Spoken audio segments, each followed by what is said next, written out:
Doctor Babasaheb Ambedkar यांच्या विचारांना प्रतिमंद अभिवादन करून या संस्थेच्या राष्ट्रीय संरक्षक महाउपासिका मीराताई आंबेडकर, त्याचप्रमाणे संस्थेचे राष्ट्रीय कार्याध्यक्ष डॉक्टर भीमराव यशवंत आंबेडकर यांच्या धर्मप्रचार प्रसार कार्याला वंदन करून या ठिकाणी आज हा जो, त्याचप्रमाणे आमचे धर्ममित्र जे म्हणजे हे होते PG भोसले, ते आमचे मार्गदर्शक होते, आमचे सहकारी होते आणि त्यांच्या या स्मृतीनिमित्तच म्हणजे हा जो सगळा उपक्रम राबवला जातो तर त्यांनाही अभिवादन करतो।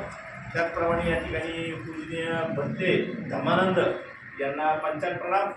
त्याचप्रमाणे या ठिकाणी सर्व आमच्या वार्ड शाखेचे अध्यक्ष सूर्यकांत निकमे साहेब, त्याचप्रमाणे पुणे जिल्ह्याचे माजी अध्यक्ष आदरणीय प्रकाश कांबळे आणि सर्व या ठिकाणी उपासक उपासिका, सिद्धार्थांचा पर्यटन प्रचार सचिव, या त्याचप्रमाणे पक्षाध्यक्ष आमच्या नमिताताई जाधव, या सगळ्यांनाच म्हणजे उपासक उपासिकासह सविनय जय भीम।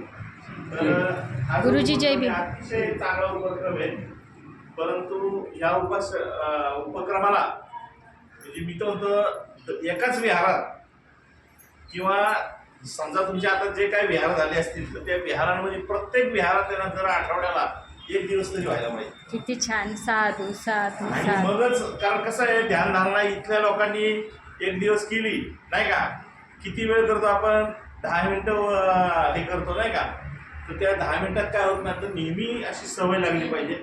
आणि मी तर म्हणतो भारतीय बौद्ध सभेने पण आहे ना म्हणजे अशी ऑर्डर द्यावी की दर आठवड्यातून एकदा विपश्यना ही 10 मिनिटाची का आहे ना पण ही झाली पाहिजे। साधू साधू। अशा प्रकारे हा जो उपक्रम आहे अतिशय चांगला आहे आणि त्यातून लोकांना धम्मपद म्हणजे तेच काय माहीत नाही, परंतु नवीन नवीन ठिकाणी गेला नुसतं धम्मपद एक ऐकवलं तर त्याचा काय उपयोग नाही, सगळे धम्मपद व्हायला पाहिजे एका एका विहारात।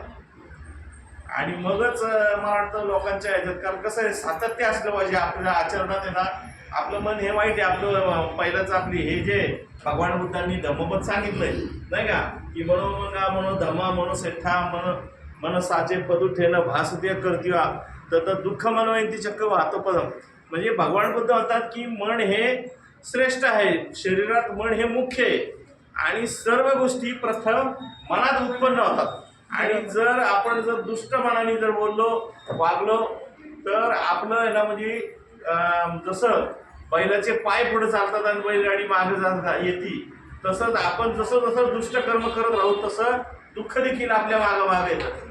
आणि म्हणून भगवान बुद्धांनी दुसरे वाक्य तसं सांगितलंय, तर त्यात असं सांगितलंय की आपण जसं जिकडं जाऊ तिकडं आपली सावली जशी साथ सोडत नाही, तसं आपण चांगलं बोललं, चांगलं वागलं किंवा चांगलं राहिलं, चांगल्या मनाने सगळ्यांशी जर वर्तन केलं तर आपण जसं आपण जिकडं जाऊ तशी आपली सावली आपली साथ सोडत नाही, तसं सुख देखील आपली साथ सोडत नाही। म्हणजे अशा प्रकारे भगवान बुद्धांनी अतिशय महत्त्वाची वाक्य सांगितली। आणि ही जी सगळी वाक्य आहेत किंवा धम्मपद आहेत, तर ही सगळी धम्मपदं म्हणजे एका ठिकाणी एकच धम्मपद ऐकलं आणि ते लगेच सोडून दिलं असं नाही, तर रोज लोकांना आहे ना म्हणजे गोडी लागली पाहिजे की रोज एक तरी धम्मपद वाचलं पाहिजे किंवा आठवड्यातून एकदा तरी एक धम्मपदाचं म्हणजे विश्लेषण झालं पाहिजे।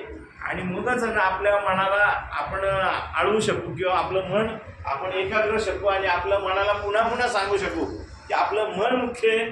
आणि मन मुख्य असल्यामुळं ते नेहमी आपण ताळ्यावर आलं पाहिजे। मन ताळ्यात आणायचं म्हटलं तर किती टेन्शन असू दे बघा, दर रविवारी विहारात आला ना की माणसाचं टेन्शन हे कमी होतं किंवा आपल्या मनात जे काही दुःख असतं, सल असते किंवा काही ज्या गोष्टी असतील, ह्या विहारात आल्यानंतर ज्यावेळेस आपण भगवान बुद्धांचं एखादं वाक्य किंवा बाबासाहेबांच्या काही गोष्टी ह्या जर आपण ऐकलं किंवा भगवान बुद्धांचं काही प्रसंग हे जर ऐकलं तर आपलं मन नक्कीच ताळ्यावर येतं आणि आपल्याला पुढचा मार्ग समजतो। तर अशा प्रकारे हा उपक्रम अतिशय चांगला आहे।